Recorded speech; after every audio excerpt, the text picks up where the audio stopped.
Okay, here we go. Hey, peace, everybody. Sorry for the delay, technical stuff.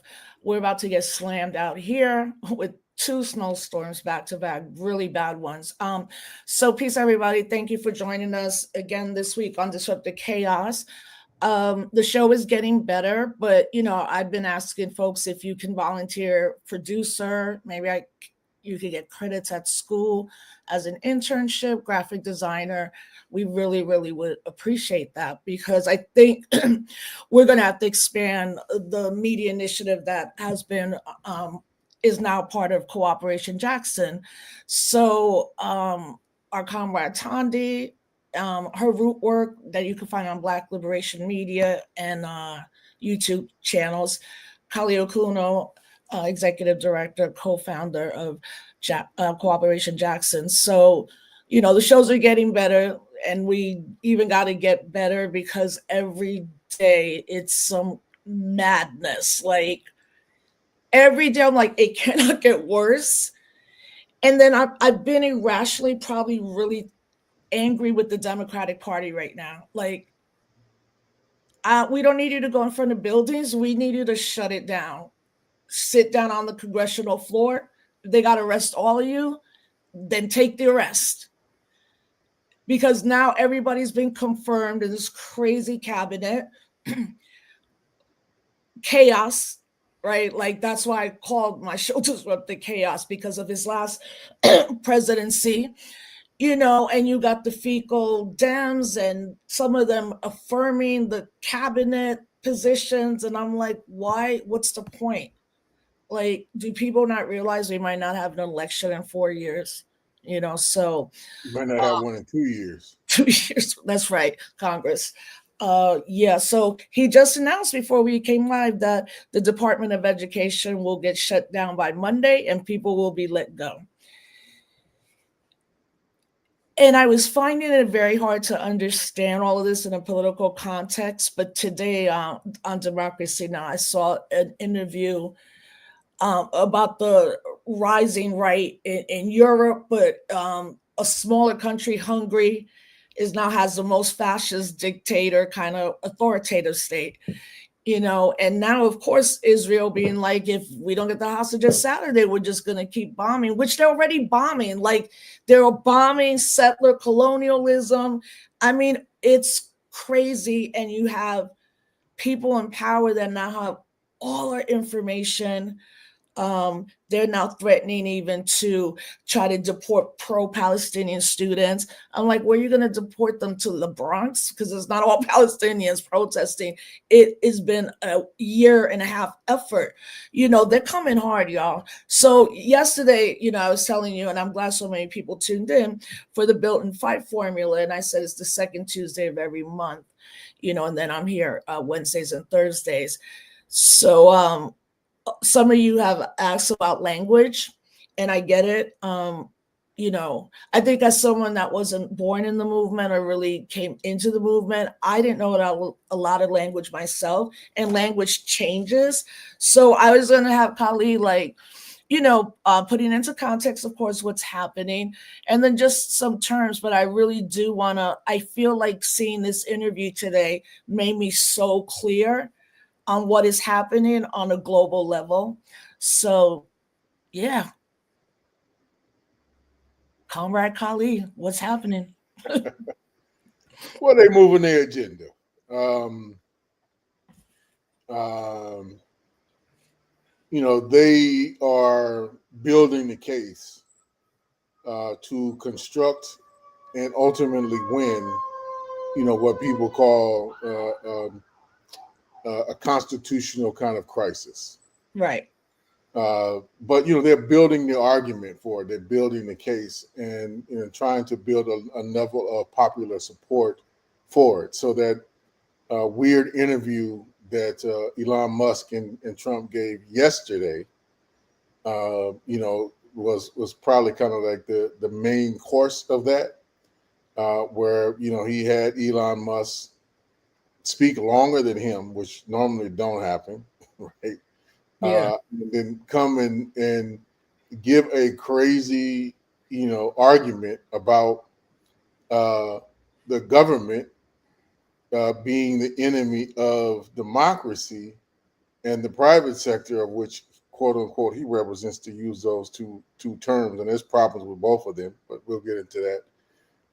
But that the private sector somehow directly represents the people. And the deeper aspect of that is this notion that markets are more representative than governments, right? That's the deeper fundamental piece of what both Trump and Elon Musk, in the arguments that they put forward, that was one of the key things. But, recognize they laid out what they were going to do in very clear terms in Project 2025, and in large parts of what they have been, what they're executing now.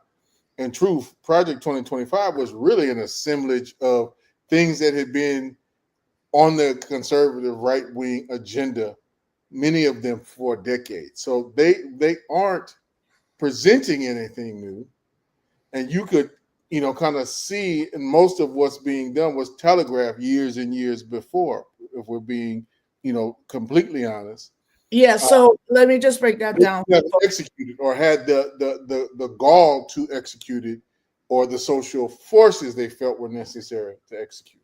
Yeah, so there's people that watching that weren't even born with the Heritage Foundation, but we were.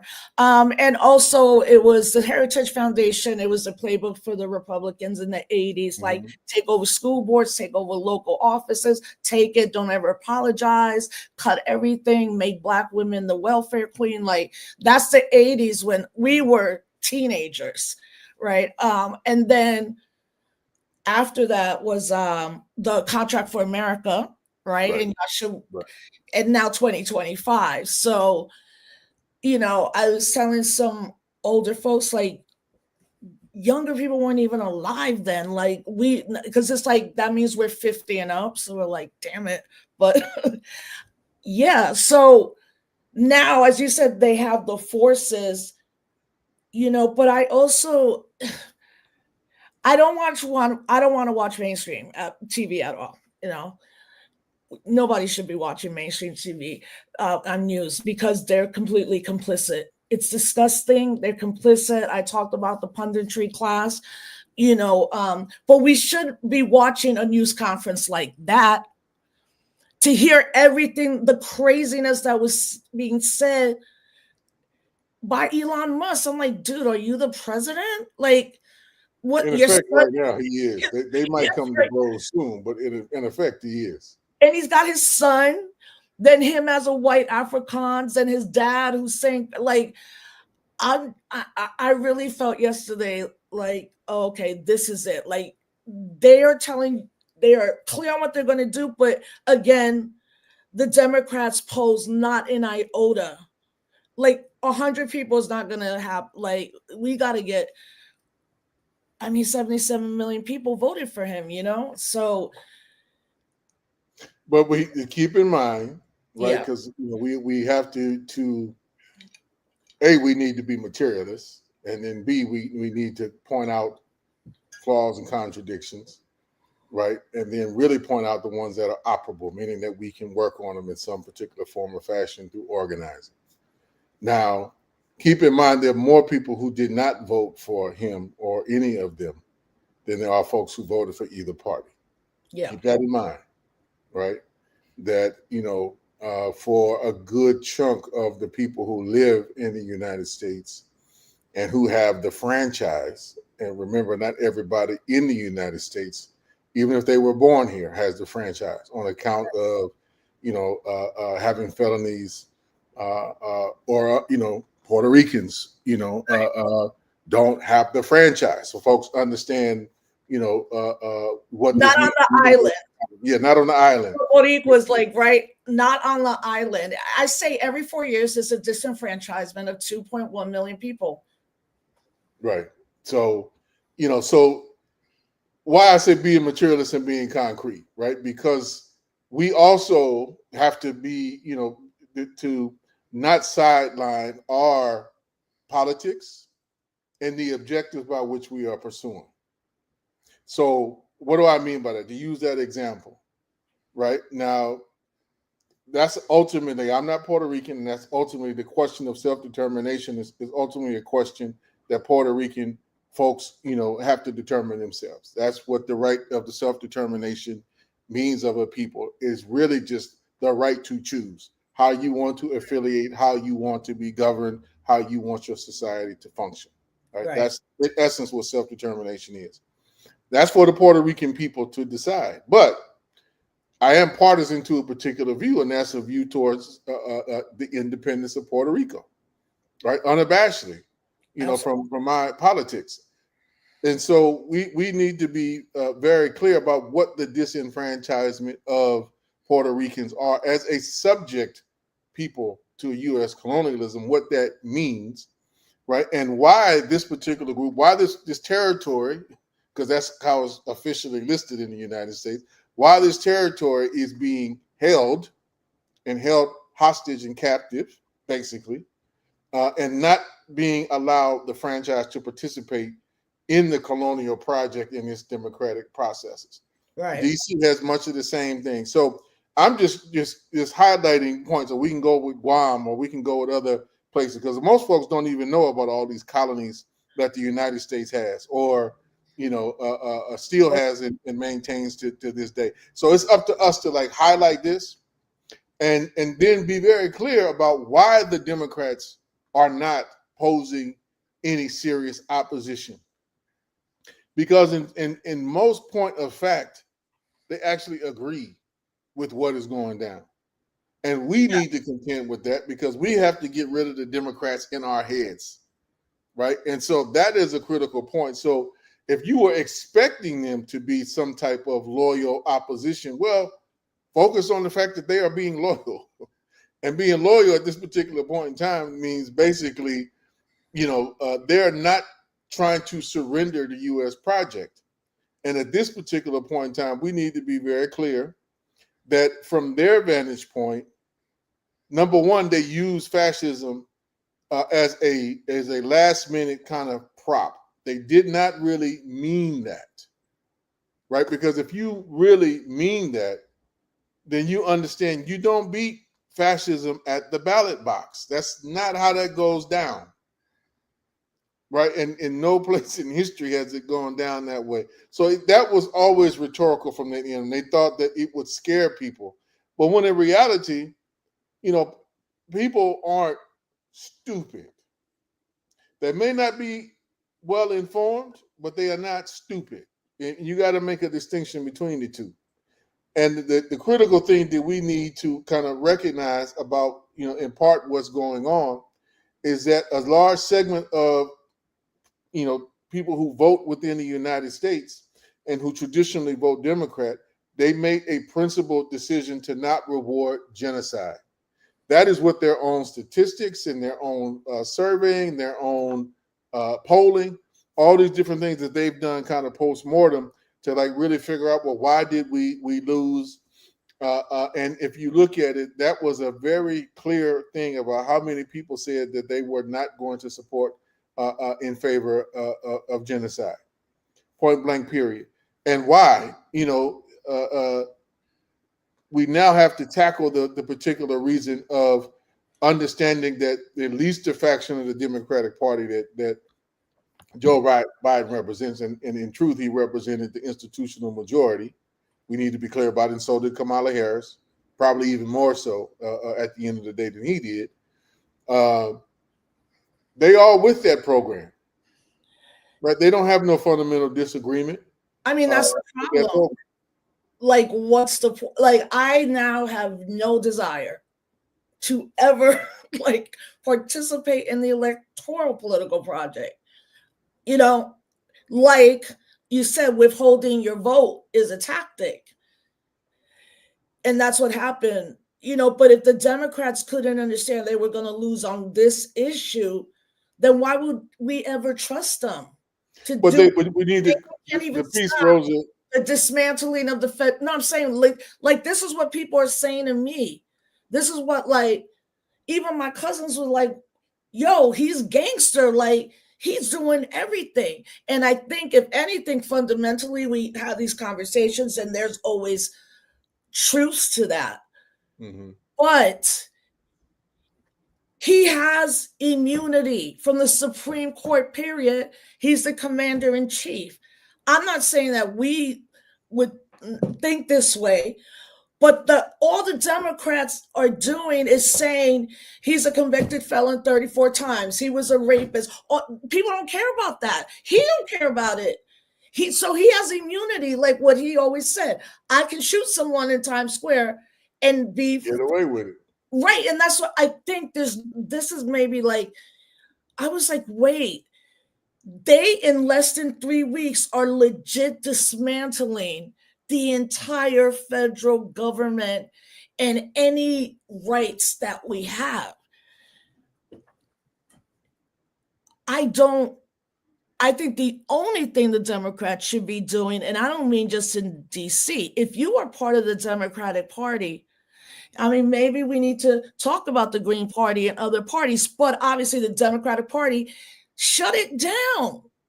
Like, sit in. Do not, maybe not even show up. If you know the Republicans, let's say some of these Senate confirmations, and then the 20 or so Democrats that are voting for these confirmations, that's what I'm saying. I don't.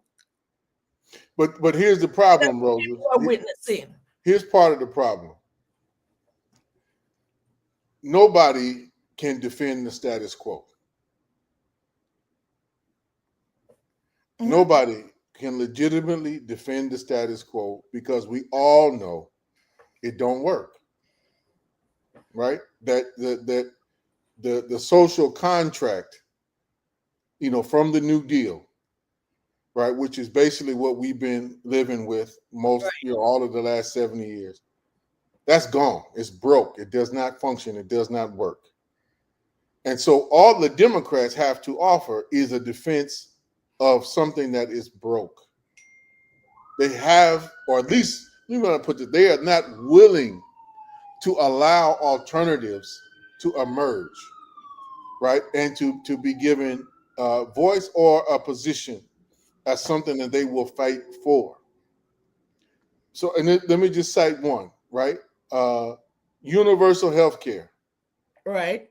They will, Biden and them, the Democrats, DNC, they fought to the death to make sure that Bernie and the campaign that was being waged just on that issue would never see the light of day.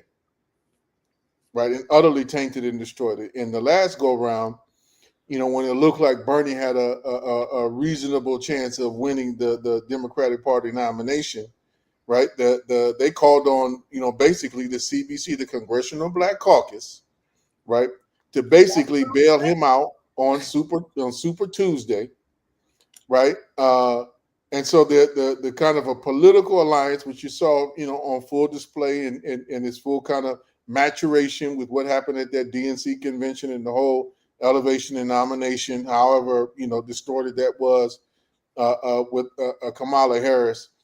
It really cemented, in particular, the black petty bourgeoisie, or what some people might call the middle classes, its kind of full incorporation into that party, right? And its politics and its objectives. And we haven't really contended on what that means and the deep dimensions of the level of complicity with U.S. empire that now kind of forebodes, and why,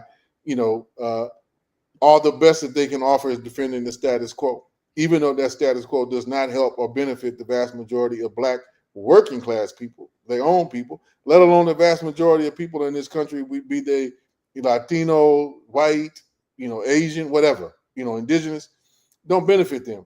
So my point is, Rosa, it's hard to defend something when you don't have no vision of creating something new. Right. So why would we don't need to litigate this anymore in any circles? Well, this is the difference. Where I'm trying to lead us to. Let me ask. I'm trying to lead us to. You open it up.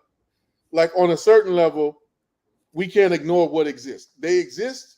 They occupy certain seats. They occupy a certain position. So to an extent, even if it's just from a pragmatic view, they need to be pressured. But we should have no illusion that they are going to, at this point, succumb to the pressure, because they actually agree with them more than they would agree with us. And that means that we got to organize our own political organizations and the corresponding social movements and the material relationships that correspond with that, that give them life. We have to pursue an independent path. There really is no other way. So the opportunity is in the space that is being created to create an alternative, and not necessarily in the minting what is being dismantled. Because in truth, comrades, look, if we serious about revolution, all of this was going to have to be dismantled. Right. We could just be mad that it's being dismantled in a way that don't benefit the majority of the people, but rest assured, this was going to have to be dismantled. So they are cracking eggs. The question is, with all the contradictions that they create, and that's exactly what they're doing, it's going to be a great number of people. The vast majority of people are not going to be served by the program that they're implementing. The challenge is, can we reach them? Are we willing to go out and scrap and fight and organize and talk to people? Even some of the folks who probably just voted against our interests, thinking that this man and his forces were going to try to represent their interests. A good number of them, as we, if you want to, it's somewhat anecdotal, but it's also concrete and material. Like, remember in 2016, there were a bunch of polls that illustrated that folks would have preferred to vote for Bernie. And I'm not a Bernie bro. Don't get me wrong. I ain't no fan of Bernie. But I'm just citing these things as fact. There were a good number of folks who said that they would have preferred to vote for Bernie. But with Bernie out of the equation, right, when they kind of stole it from him the first time, right, and barred him the first time and went with Hillary, they went and voted for Trump because they saw Trump was actually representing an economic agenda that they could at least somewhat relate to. And don't, like, people may think that Trump is stupid or a certain sense, but him getting up talking about, I love the word groceries, and I use the word groceries, and I talk about groceries. I think most organized activists know that he's not stupid. My whole point is, like, first of all, fam, this is good debate, because I'm like, we got to push each other too on both ends, and I want younger people watching to understand this is how you have good debates with your comrades. This is how you be accountable. This is a very important step, if not the most important step, in becoming an organizer or an activist, right? We know this, all what I am saying is, as we want things dismantled on our end for our self-determination, our political goals, our values, our ethics, they're dismantling what the entire most left, liberal, democratic class that includes Black, Latino, as Glenn Ford called it, the Black leadership class, right? But they're dismantling. If in the next couple months, if things keep going this way, the only thing that will stop will be when millions of people are like, call for a general strike, or somebody just starts to do. We don't know, But what I'm saying is that they're going to dismantle things. Then what you're saying is, we're going to also be suffering under them dismantling. I mean, like, just the amount of even Black people that work for the federal government, I think people are just trying to understand a party, the Democratic Party, that seems they have not one iota of urgency. They want to keep relitigating. They want to keep saying 34 this and this. And no, that is over. And they made it happen, because what you said, Bernie should have ran. Then you didn't listen. We told you not to run Biden again. Then you bring Kamala. Like, we saw it. And fam, I'm struggling with this too, because I'm just like, do I never vote again? Do I participate in this? Well, let's again be. Let's try to what's called game theory this out for the younger audience, right? Let's play some scenarios out. Let's take things to kind of potential conclusions of where they may be headed. All right, so we would do ourselves an injustice and at least not acknowledging that there is a high potentiality that there will be no elections. I didn't say that earlier as a joke.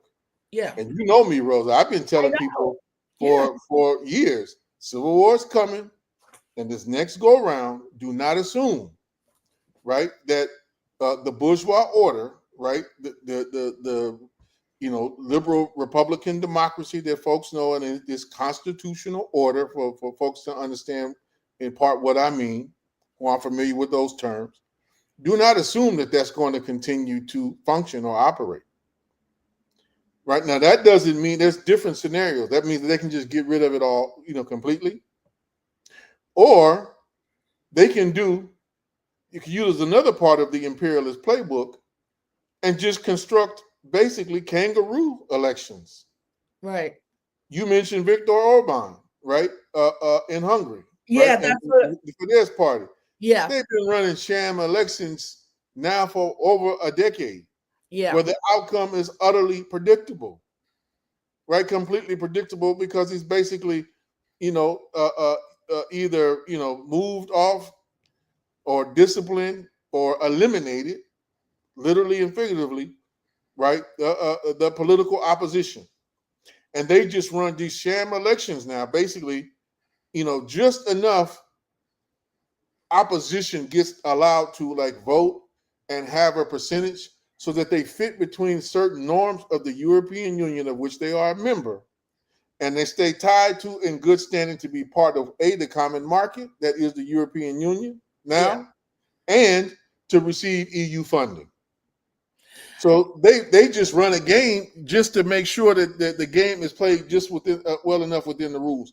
The U.S. could do that as a second option. The Trump and the MAGA movement could do that as a second option. But we need to assume that the game of elections, as we understood it, is over. So I'm pushing back on you, Rosa, a little bit, No, in I the want. sense, I'm like, telling don't you. get it out of your head what Yeah. that somehow we are going to elect our way into a better situation in 2 years or 4 years from now.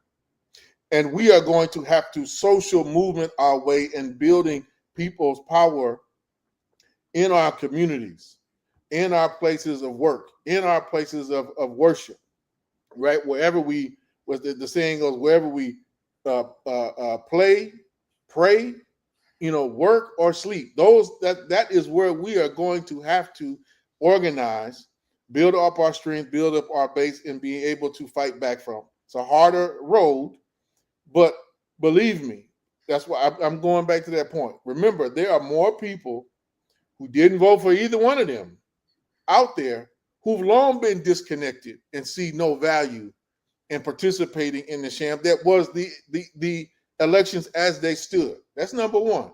Number two, like, depending on what your positionality was in this empire already, it was already millions of people suffering. Yeah. But now it's going to be.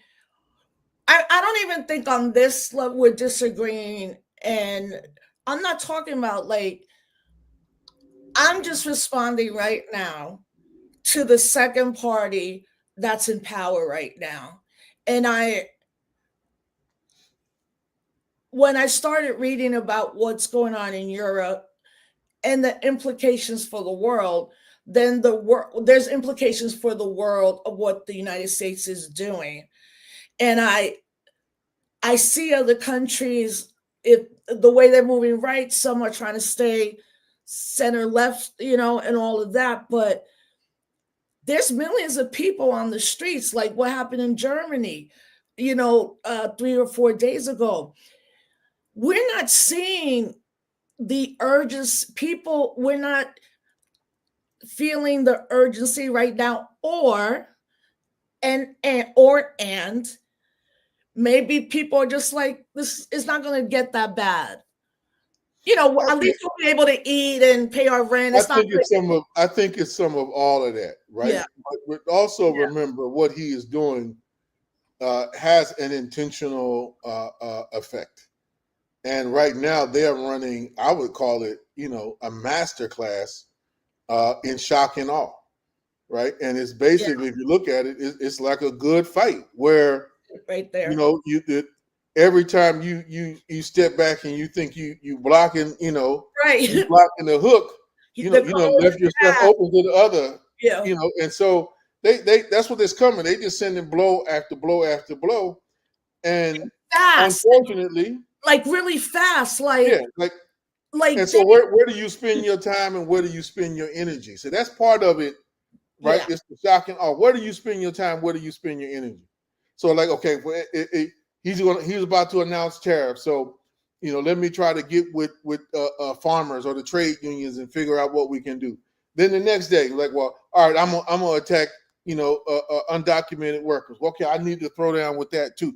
He knows that right now we don't have the force or capacity or nothing coherently organized where you can say, hey, I'm gonna play my role, but I'm playing my role in conjunction with other comrades who are handling the work around the trade union, and we're working in combination with each other, not in isolation with each other. We're working towards the same aims and objectives, and we can find ways to mutually reinforce each other, even though I may not be there, right, or have the capacity to be, at the workplace where you're doing a strike, or at this particular building to keep it from being, shut down. Because we're not coordinated, right? We seem ineffectual, and we are ineffectual, in fact. But it's not, this is part of going back to the build and fight. Like the lack of coordination is the lack of coherency around both politics, and why I'm pushing on you in a sense of going past the Democratic Party. Because if we can't get past that front, right, then we're going to keep lurching back to it, seeking answers from it when there are no answers to be found there. None. Right. None. Now that don't mean we shouldn't push them because they occupy those spaces, but pushing and expecting a return are two different things. Like I may push on you because I have to, right? And you either going to fold in with the pressure that I'm bringing to bear on the situation, or you're going to reveal your hand of being in greater unity, right, with these reactionary forces in their program. Either or. But we have to create a situation where there is no fence city, but there is no compromise with them and their agenda. So that's the critical piece. And I'm talking about the Democratic Party agenda, because clearly ain't no compromise with what the MAGA movement is doing. Yeah. But we still have a good number of us, I would argue, are still kind of waiting for saviors and for them to do something to protect us. Right. And look right before you, right? Like, and we were on a conversation. I'm gonna just bring up from the past why I'm saying that, like, our mentality and what we bring to it is so important. I'm gonna go back to that statement. You can't be screaming about fascism. Well, give me a second. Thank you everybody on Instagram. Yo, there's bad people on. I always try to do it right, then it drops me and think. But thank you for letting me know you're in. Yes, we need more debate and dialogue. Yes, thank you. And then Rose, once we wrap up this, we will go to your questions and ask Kali. But go ahead, Kali. No, you can't. Like, if they really thought this was going to be fascism, then you would start organizing your own defense forces to fight against the terror and the repression that is coming from those forces. They didn't make one iota of doing that, right? And there's still this kind of fundamental belief that the very institutions that are being,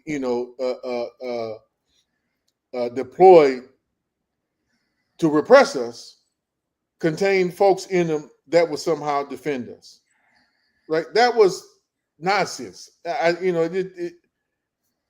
made no sense whatsoever, right? And so, like, there was a point we should have been saying, like, we can't take y'all seriously as any type of opposition whatsoever, right? Just based upon the move that you set in place and how you chose to spend your resources, in terms of either the campaign and what they laid out with how much money, record-breaking money that they were able to amass and spend, doing that, right? Yeah. But we don't have no brown shirts. They do, right? That's the January 16th. That wasn't just symbolic.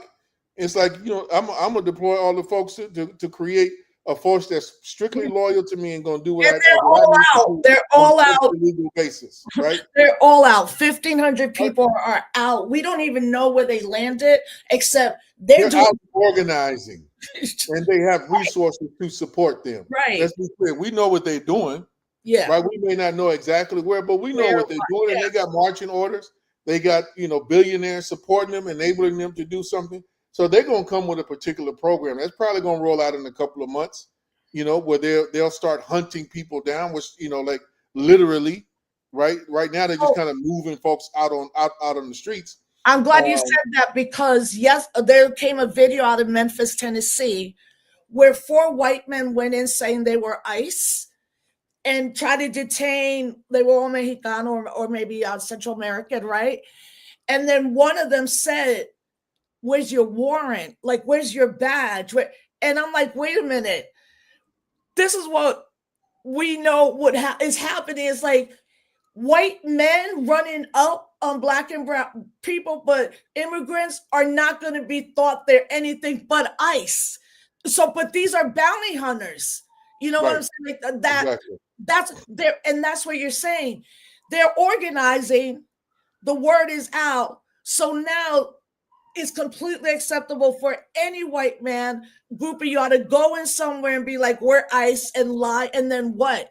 That's what we're going to start to see what you would Well, talk we see, this is the part we need to be careful because, at least in Mississippi, was it Mississippi, Louisiana, I think Missouri, a couple of other states, right? They are coming up with bounty hunter laws and deputizing folks to go and be bounty hunters. Or to be, like that is happening already. Now, and that's why I was saying, just so folks will be clear, why I'm saying this probably will take a couple of months because the legislative sessions, to the degree that they're following them, right? And right now they're still going through the trappings, for the most part. They're destroying and dismantling, but still going through some of the trappings. It's going to take a while for, these kind of congressional sessions, particularly those in the South and the Midwest, which typically will end in like April, May, right? And then the laws will go technically into effect around June, July.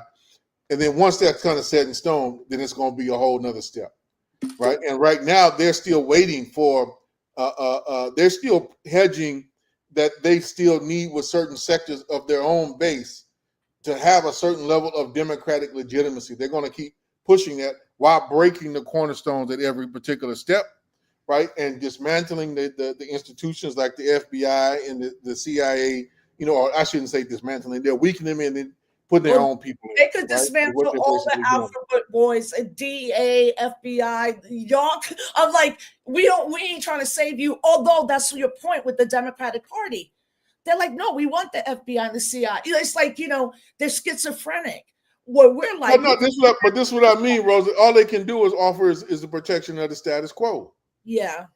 Right. And then how we look at with our history, right? Defending the FBI. Right. Like we can't. We got to. I'm like, no, the FBI need to go. I'm not supporting y'all putting your own people in, but they need to go. So that's what I'm saying. We need to be clear that if for there to be the fundamental transformation that we need, there was going to have to be a major dismantling of the core institutions and elements and structures of this project. So that is happening. Now, it's not happening because we are dictating. It's happening because somebody else is dictating. But the contradictions in it open up space for us to move. The question is, do we want to move? That's what I'm pushing at, bro. Do we want to move? No, and moving, we may ally on a certain level with folks who are willing to accept, a different vision of the world that is not about falling in line with protecting the status quo. So if some of the folks who are currently in the Democratic Party or the liberals, if they are compelled to move in a more radical tradition, of course, bring them in. But what we need to be fighting with folks who are like, well, we need to defend this, so we need. I'm like, no. Yeah, we're not trying to defend the all that murder and killing and COINTELPRO and y'all just let Leonard Peltier out on the whim, and it was the FBI who put him there. So don't. Yeah. We best not get confused on certain questions. Recognize what our interest is. Around. So yeah, we want to move to solutions, and I think we need to have this kind of exchange, all of us, to sharpen each other, because it is happening so fast and it is chaotic. The thing I saw today that I said, okay, this might be the beginning of like more coordination with working people and all of us, was that inflation went up 3%. Right. So exactly what we told y'all was gonna, like what we knew. You know what? I'm gonna stop saying that because we all have told each other things, but inflation's up, egg prices are crazy, and people are starting to be like, wait, hold up a minute. For it to be up 3% means it's gonna keep going up with all the tariffs. Is gonna, and then the whole dismantling of them is probably going, all that they're doing. The only thing we could do is fight back in a myriad of ways. And I want to get into solutions. And, you know, we're going to build here currently current events and then talk about what we're doing and the work that we see that's happening. And obviously the work that Cooperation Jackson is doing. So I just want to take a moment from that and read you a question. Okay. Yes. Okay. Liberated self, manufacturing chaos and confusion. Yeah. Independent media like this is important for creating spaces where people can have conversation. Oh, thank you. That corporate media and left, there's a lot of left media that is doing a terrible job too. Okay, Rose, we'll wait for your question. I know it's, I mean, that's why I was like, I can't do it. I usually, folks like us watch it just a little bit. And I was like, I can't. I feel like going up in the CNN thing and shutting it down because I feel they are so complicit. But I did want to talk about a little bit of what's going on in Europe. So as I was watching Democracy Now, her name is or Dr. Kim Lane Sheppel. She's a sociology and international affairs at Princeton University. And basically, Amy Goodman was like, what's going on, you know, on the right with Viktor Orban and Hungary. And first, what she said was that I think it's really important in looking at how democracies fail these days. And the crucial thing to say about Hungary is that it was a robust democracy, sort of top of its class in Eastern Europe in 2010 when Viktor Orban came to power. By the end of that decade, virtually all of the democracy raters rated it no longer democracy. And really, Orban did almost everything to undermine democracy for Hungary's future just in the first 3 years. And then she goes on and she's breaking it down. And, you know, folks, for the European Union, I guess it would be like a United Nations, but the European Union, you can read about that, just Google it, you'll know what that is. But that she's saying Orban is a fascist. And when he was speaking yesterday, he said, let's make Europe great again. And that his rise has been super fast.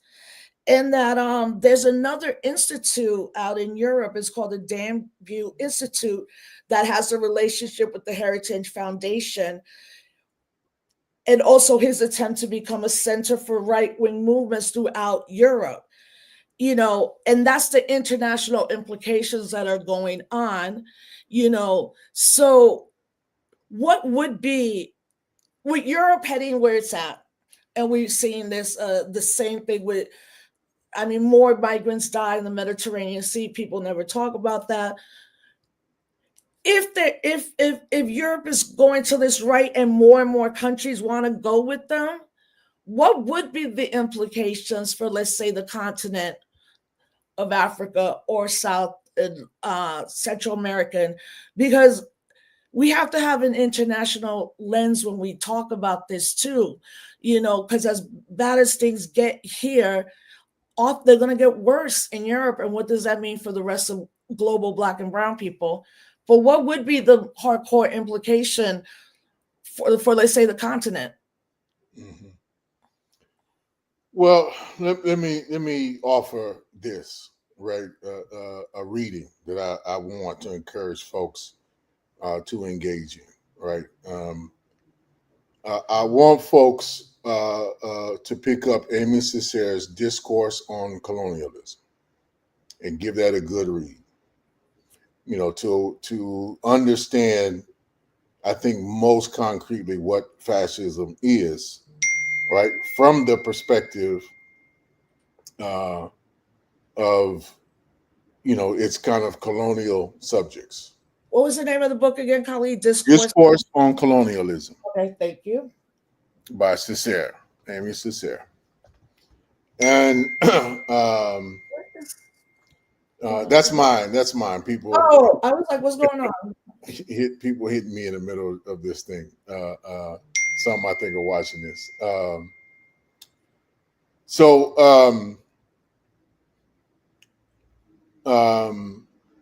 One of the critical things that he, you know, kind of points out, you know, about Germany in his analysis of, like, particularly the Nazis, is that, you know, when they, during World War I or after World War I, when they lost their colonies, and folks, you know, should know that Germany had colonies, Namibia being, you know, one of them, probably the largest one, right?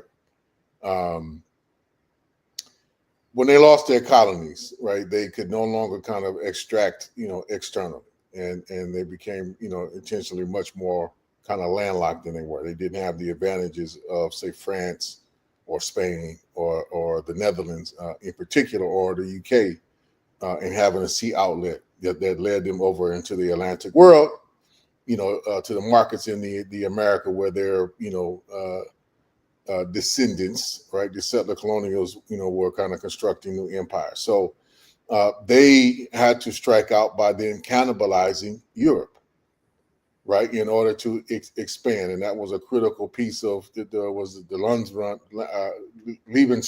the you know, living space. I forget the exact way you say it in German. The living space, you know, view, you know, about, you know, seizing basically all of Central Europe, including all the way going over, you know, to Russia, so that the German people would have an extended, you know, homeland. Basically, trying to kind of recreate the greatest expanse of what was called the Holy Roman Empire, even though it was all German and not Roman or Latin based at all. Now, why do I bring this up? Because I want folks to understand that under the social democratic governments of Europe, or under the right-wing governments of Europe, fundamentally, they have both treated Africa, Asia, Latin America the same, right? And, you know, the critical distinction between fascism is what it does on a repressive front at home. So how the repression is going to play out in Germany or in France, right? Or now that you see, like, in the United States. But we would do well to always remember, you know, the intensification of that exploitation does not decrease the ongoing extraction and exploitation that takes place, quote unquote, in the colonies of the third world or the global south. And, you know, we need to be mindful of a reverse set of trends, you know, when you're talking about Africa, right? And I think the verdict is still out. But folks need to know, like, relative to, so France is one of the countries that during the next election, which will probably be, I think, a year and a half from now, that the fascists are right now really are poised to win. The left, you know, if he gets his act together, may be able to forestall it. But there's a shaky alliance, you know, there between, you know, genuine left forces and social democratic forces. And the social democratic forces will probably do what they historically always do, is trying to find some way to compromise with capital and compromise with the forces of fascism. Do you think that Marie Le Pen will become Marie Le Pen? One of her representatives will become. I mean, that when you put up the last, yeah. So she's pretty much going to run the joint, right? And the AfD is probably going to win in Germany. Germany's going to probably have a right wing, you know, government soon, right? So, and I'm talking about in a couple of months, or at least a hard pivot towards the right with the elections that are taking place there now. So if you look at it, the two core kind of heartlands of continental Europe are basically France and Germany. Like in Europe's industrial might, as it is primarily concentrated in Germany, right? It's been weakening as of late. The United States has pretty much kind of punished Germany, and this was under the Biden administration, for folks to be clear, for not openly and wholeheartedly supporting their war effort in the Ukraine, and then trying to, strike some of their own deals, which they should have a right to within a sovereign nation being able to make its own deals with whoever it chooses to in global trade. So United States started punishing them for being a little too close and too cozy to the Chinese, because that war is the backdrop of a large part of what is brewing and what Trump and them are all opposing about right now, what their agenda on an international level is about. But the counter notion is to understand that France is losing some significant ground over the course of the last 5 years on the African continent, right? And that the Sahelian Confederacy, right, which is Burkina Faso, Mali, Niger as the core kind of elements of it, they've all kicked the French military forces out. Yeah. They've disentangled themselves from the France Afrique or Francophone currency, which France controlled, ruthlessly exploited them, basically kept them as neo-colonists for this whole period. So they've broken with that. So there's a counter motion that we see happening in places, like in Africa, in the Sahelian, kind of notion. And there's kind of major upheavals that are also tied around that about which course and which direction, folks are going to go. And part of that is because there's a new set of contending forces that folks can kind of parlay with, can bargain with, can trade with. The Chinese being the principals among them, but there's also Russia, there's also Turkey, there's also the United Arab Emirates, there's also Saudi Arabia, right? Korea, Japan, Australia, all of them have been acting, independently. All of them have been talking about Africa, been poking their thumb in, often kind of, seizing the most arable land, seizing a lot of water. So I'm not saying it's in the most favorable interest of African people, or but it, at least sectors of the existing African ruling classes are having different forces that they can barter with. And that is playing itself out on the continent. So a good part of what Trump, to bring it back here, what Trump is kind of aiming at, right, with some of the central moves that he's doing, is to force folks, the one particular dimension of the tariffs, if you look at how he's executing it, right? And so it was a couple of weeks ago, but they just made it official, I think like 2 or 3 days ago. India basically is kind of, bowing out of some commitments that it was committed to uphold within BRICS. And if folks don't understand what BRICS is the economic kind of alliance, largely kind of structured by the Chinese, but its fundamental core members were Brazil. This is what's an acronym: Brazil, Russia, India, China, and South Africa. Now that's grown and extended. There's more players who've kind of entered into the alliance, and it's growing kind of still. But one of the two things that they really kind of set out was to end the domination of the U.S. dollar as the international standard of currency and trade and exchange, which gives the United States, has given the United States, basically since the 1970s, but particularly after 1973, a dominant position in kind of extracting world trade, because basically folks wind up paying a tax for every time they exchange their currency for U.S. currency to engage in international marketing, and that wealth has been extracted back in the form of debt, money, products, goods, services that the United States has basically kind of has had subsidized by the rest of the world for a good chunk of time. And so China said, hey, we want to break this, right? And Russia definitely wants to break that. And most of the countries in Africa, if you actually, was to ask them honestly, most countries in the world would say, yeah, we want to end that and be able to mediate and trade and exchange either in a neutral currency, one that would be kind of somewhat, globally kind of mediated, like people would have a say in how its valuation would be in different ways, and there's different mechanisms to do that by, or to be able to trade in their own, right, and to get more value, quote unquote, for their dollar out of what they trade with. And so most places in the world have an interest in doing that. Well, Modi, another fascist, Indian fascist, you don't just think fascism is all white people, right? Yeah. Indian fascist. He basically in the background had been striking a deal with his homeboy Trump, right? Because he aligns with Trump and has been aligned with Trump, and he's part of this international right-wing alliance, this fascist alliance that Urban and these folks are talking about, right? That they have an alliance, they have an international, we don't. That's another question we need to get to. But Modi basically said, no, we're not going to push for a new currency. We think it's impractical. We're going to stick with the United States dollar. And in return, India is not going to be tariffed, right? Trump said, if you help me kill this initiative and keep the U.S. dollar as the central currency and keep our position in power, then I'll lay off of you. And so what Modi is, if you look at it, and I'm going to bring it back to Europe because there's been some significant things that have been happening that I don't think people have been, probably most people have been clocking or reporting.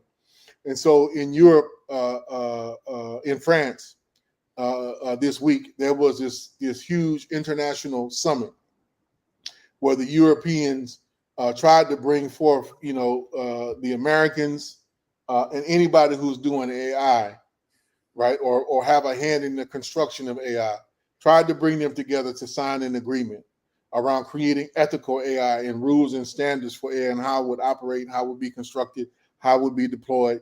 And the UK and the US said no, hell no, right? J.D. Vance went over there and gave a speech yesterday, basically threatened the EU, right? Because the EU has set up a certain set of standards about how, big data, big tech, this is why they were threatening. Macron, gave a little threat about he might shut down some of Elon Musk's operations and businesses in France, right? Because all their technology is far more regulated in Europe than it is, here in the United States and elsewhere.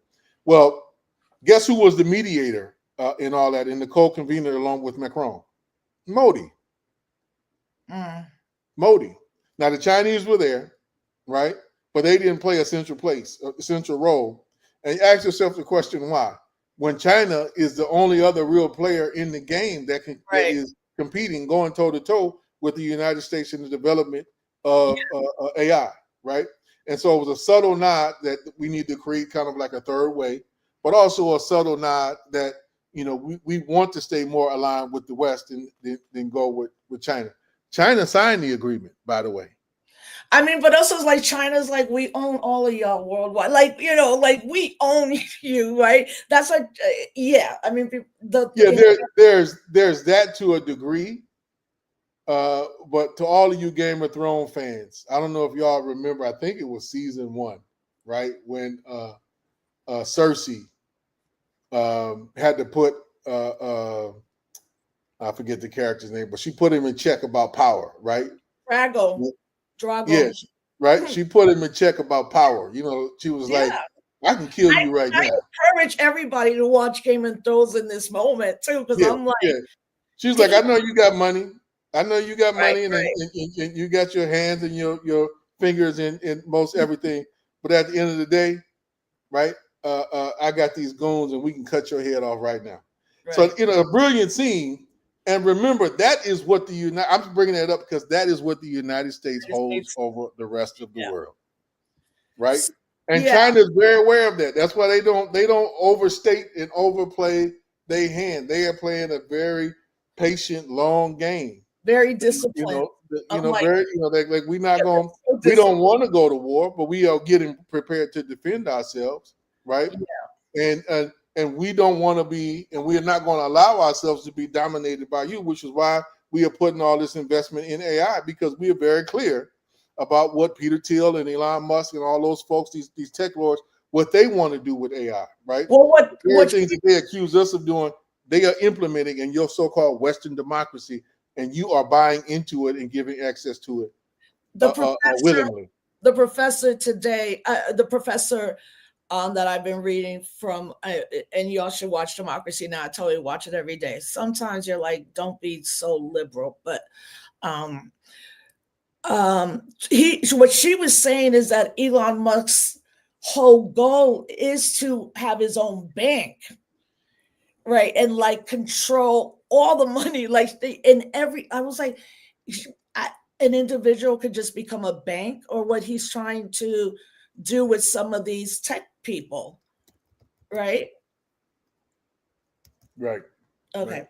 So I want to just read a little bit of this, then we're going to go to solutions and how you can all join movement and organizing and support Cooperation Jackson. She said this, which I wouldn't even have thought of this, but it makes sense.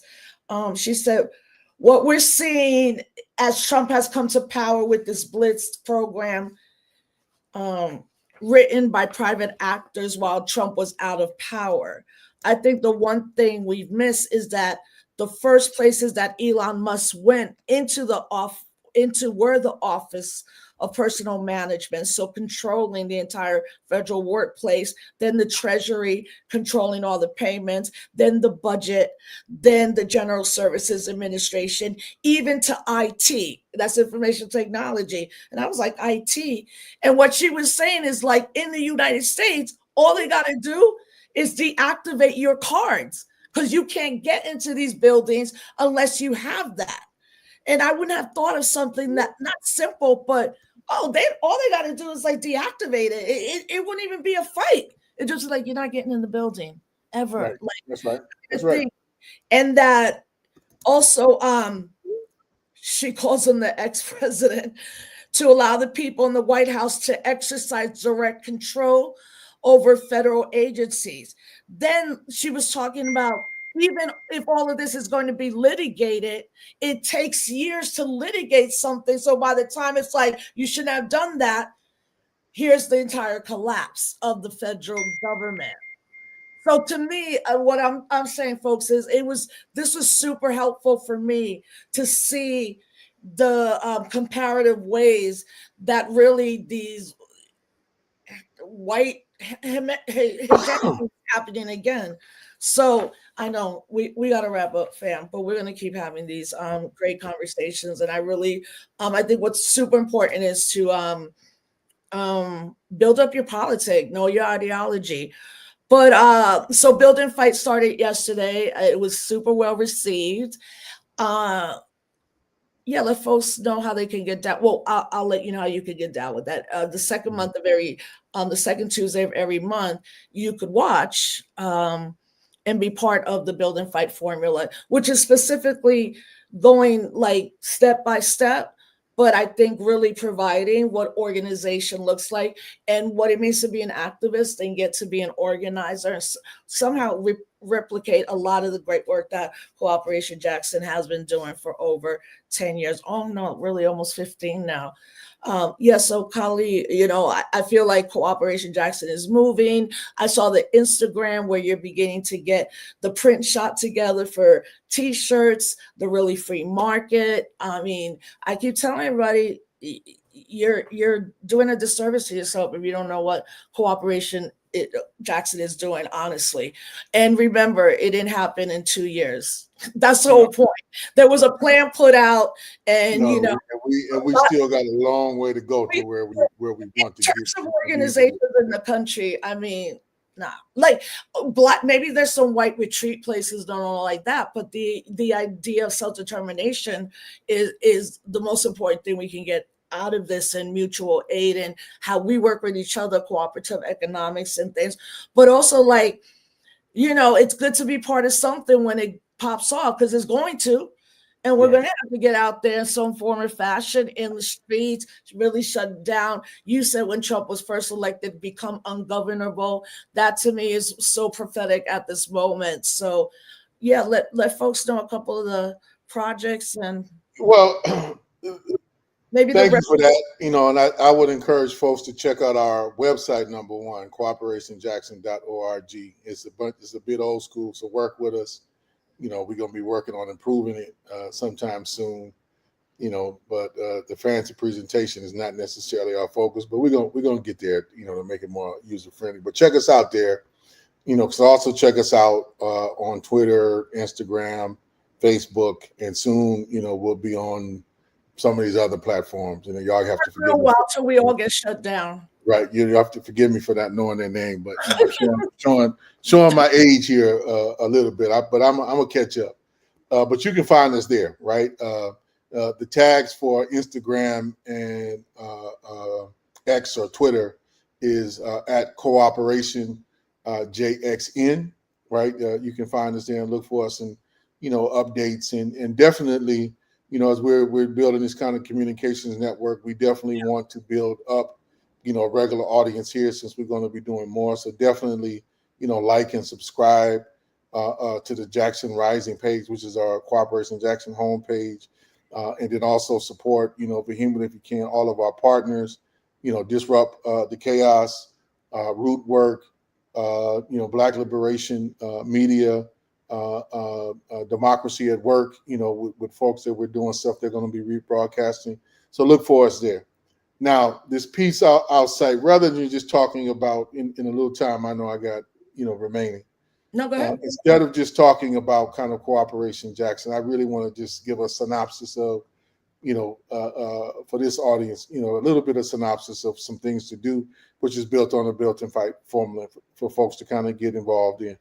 And keep in mind that, this is intended to be done autonomously and independent of, the will or the dictates of liberals in the Democratic Party. I just want to make that clear. And that, this is specifically designed for core elements of the left. And by that, I mean anarchists, socialists, communists, revolutionary nationalists, in particular, to start building up as a core force and us beginning to work in collaboration with each other outside of kind of our traditions and ideological differences, but to work ourselves through common, practices, engagements, structures, and a program in this course of this particular both crisis and opportunity, right, to be able to kind of work our way into a new kind of political, paradigm and platform, rather than just trying to think our way through it. And I'm saying that, despite this, you may be articulated, what I'm gonna share with y'all might be articulated as like, oh, this is kind of thinking, but I would push back on that, because what we deliberately try to outline, with the kind of development of this idea was starting with things that millions of people are already engaged in, right, and are already doing, but are insufficiently coordinated with each other and haven't developed a shared, coherent political vision towards where we want to go. Now, I argue, and will continue to argue, that what we want to head is eco-socialism, but we're trying to articulate this as a program that constructs this from below through the democratic, self-elected activities of members of the working class and the various, oppressed peoples and nations that comprise, including indigenous nations that comprise, that are contained, I should say, within this project called the United States.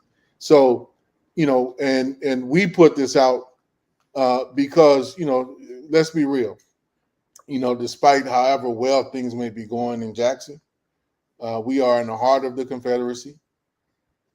Our enemies are very clear. They're very determined. They've been talking Trump trash long before Trump even came along, right? A lot of lessons to be learned there. And we're very clear that even though, the best of our work, that should we be able to do it and do it to kind of our own satisfaction and our own standards, goals, and aspirations, it could still be burnt out in a second. So we have to, ally with other people, because we need folks, right? We need to be working in common cause, and then build coherently where we're building, our own value and supply chains and trading with each other on a mutual basis according to our own rules and logic, and subvert the basic logic of capitalism, which underscores it to where we're starting to produce more for our community's needs and not producing on a commodity basis, right, for trade or a profit in the market. Not that you won't have to engage in some of that, to kind of keep some income in, but we're asking people to make a conscious and deliberate pivot in this way. And again, we're not citing things that are outside of people's, not our collective experience anyway. We witnessed a lot of people doing this with all the mutual aid work during the pandemic. But we have to federate. We have to plan with each other. We have to coordinate with each other. And we have to defend each other in this days and time.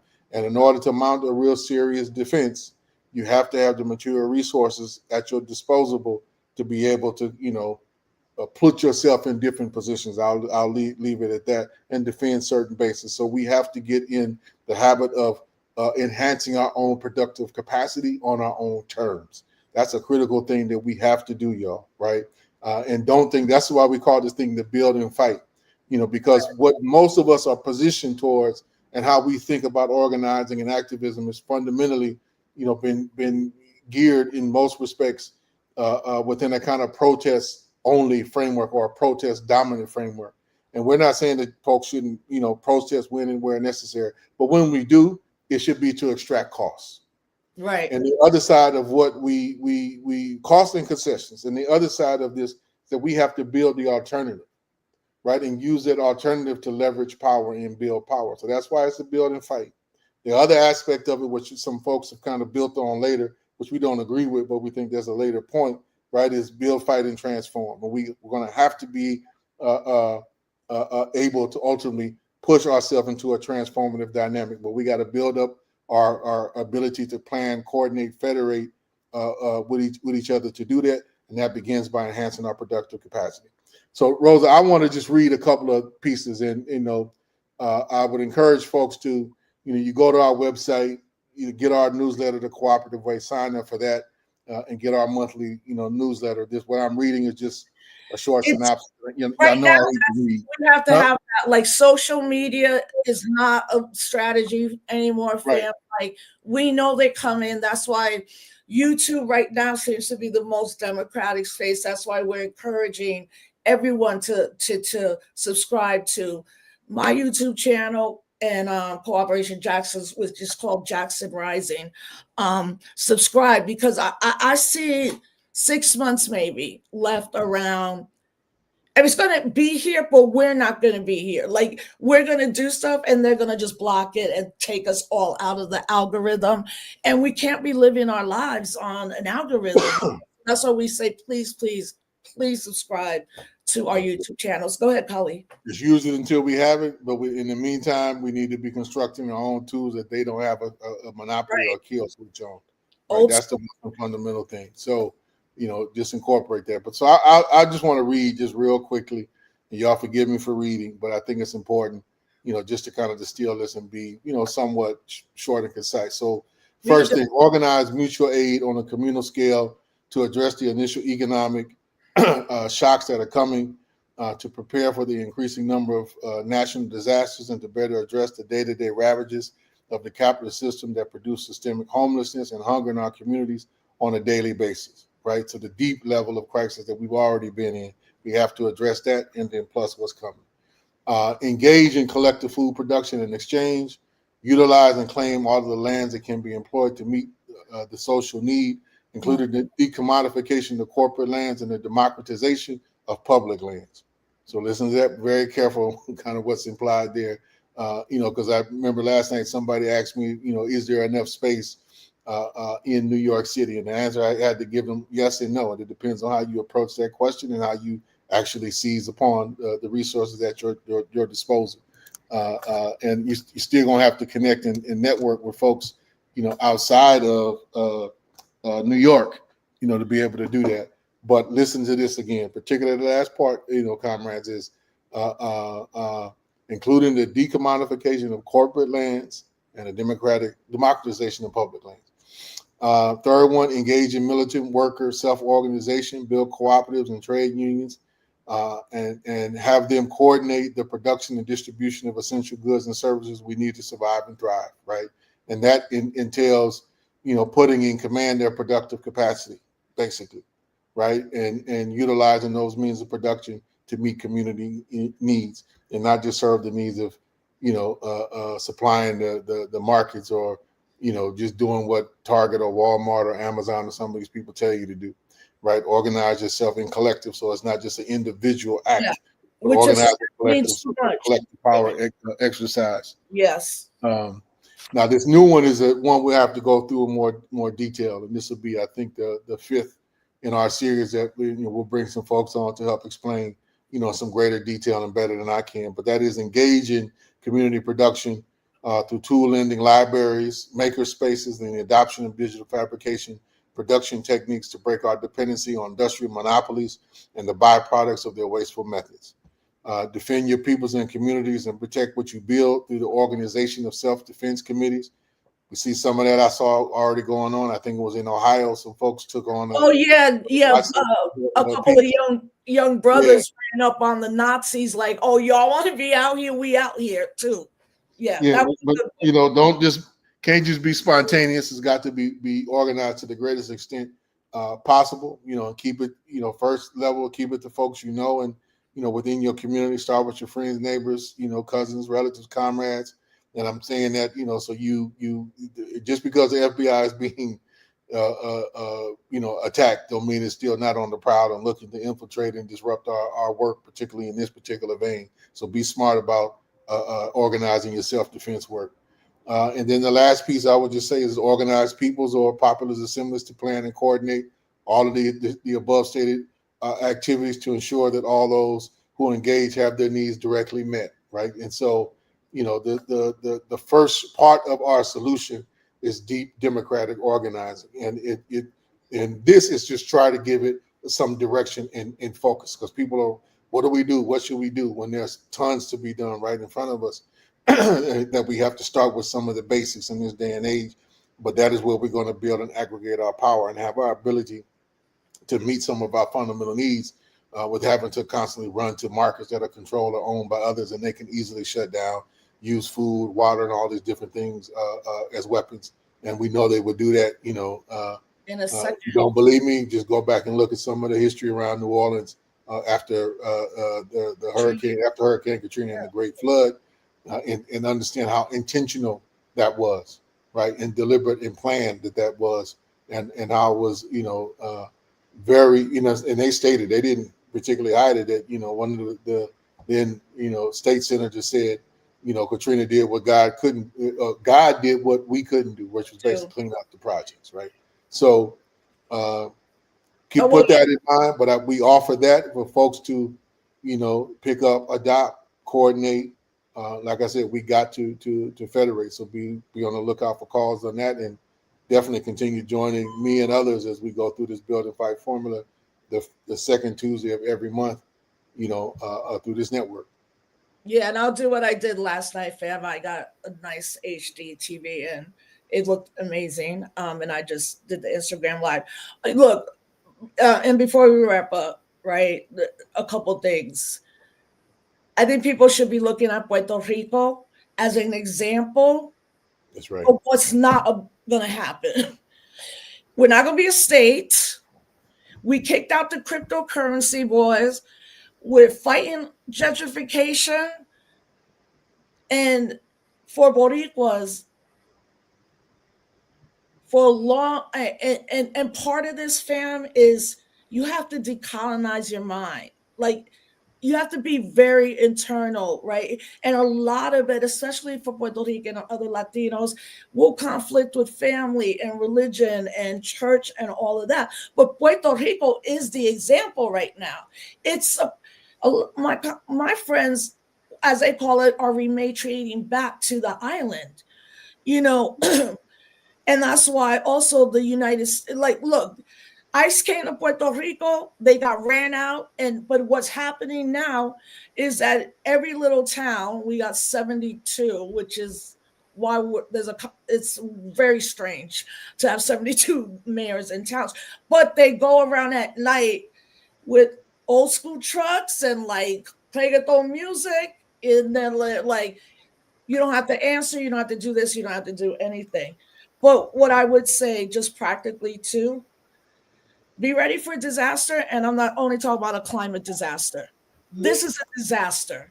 And it's going to be chaotic and crazy. And just some basic things.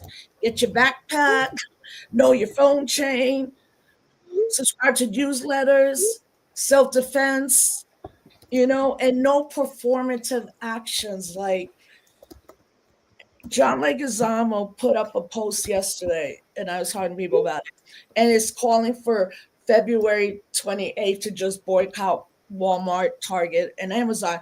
But he did it. There's no organization or whatever. And my quick comment was like, before you go run up on these things that you're not going to shame into doing anything, there will be a conflict there, because Walmart and Amazon are some of the, if not the biggest employers of African American, Latino people, you know, and it, when you have like all the right politic and you're coming into the movement, you're like, yeah, we're going to stand in front of Walmart. I'm like, for what, homies? Like, these are multi-billion national, international corporations. people have to work there, that they deal with the disaster once the person leaves. To me, those are performative, and we don't need that. So as we said, keep on. I hit them where it hurts. That's right. Yeah, it's just like, what's the point? You know, they like Black people, now they don't. Like, it's like, that's not a kind of new thing. But we have to be mindful, as Khalid, and we're always saying, our working people, not just working class, working people. But as we said, the second Tuesday of every month, you can see Khalid with the Build and Fight formula. You can go onto the website and see all the flyers, the social media handles. You know, all of us building and creating like some journalism. Like, we need to be the people's journalism thing. And then again, every Wednesday, 7 p.m., Disrupt the Chaos. Khalid will be coming on this show once a month. The next one, I want to talk about the climate catastrophe, climate. We're so lucky that you've been pretty, have gone all around the world and seen what other folks are doing in this time. And lastly, I would encourage people who really, really want to read, who always like when I show books. There's Jackson Rising. This is the struggle for economic democracy and Black self-determination in Jackson, Mississippi. Well, this is it. So y'all get this. And then last year or the year before was the Jackson Rising Redo. Lessons on building the future in the present. It's beautiful. I love it. These are like, this is solution. This really shows the history of a plan that was put down and followed through. And then this is like, okay, we're doing this now. What do we do in context of everything that's happening, which is lessons on building the future, because that's what we're trying to do. We at least want to leave our children something to fight for, So Khalid, thank you for your time. Fam, I went way over, and thank you, but we have to go. So thank you everybody for watching. Thank you, Khalid. And we will see you all the time anyway. So, but I'll see you guys next Wednesday. And tomorrow, Can't Stop Our Blackness. I'm not doing it on Instagram Live. You're going to have to subscribe to YouTube, because I'm only going to do Can't Stop Our Blackness on YouTube, so we can continue to grow both our audiences. So everybody stay up, stay alert, keep track of what's going on. Follow us everywhere. We'll see you next week. Thank you for being with us. We appreciate it. Peace.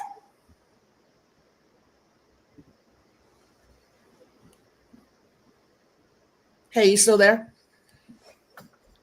Okay. It still says we're live, though. Yeah, I know. Oh. All right.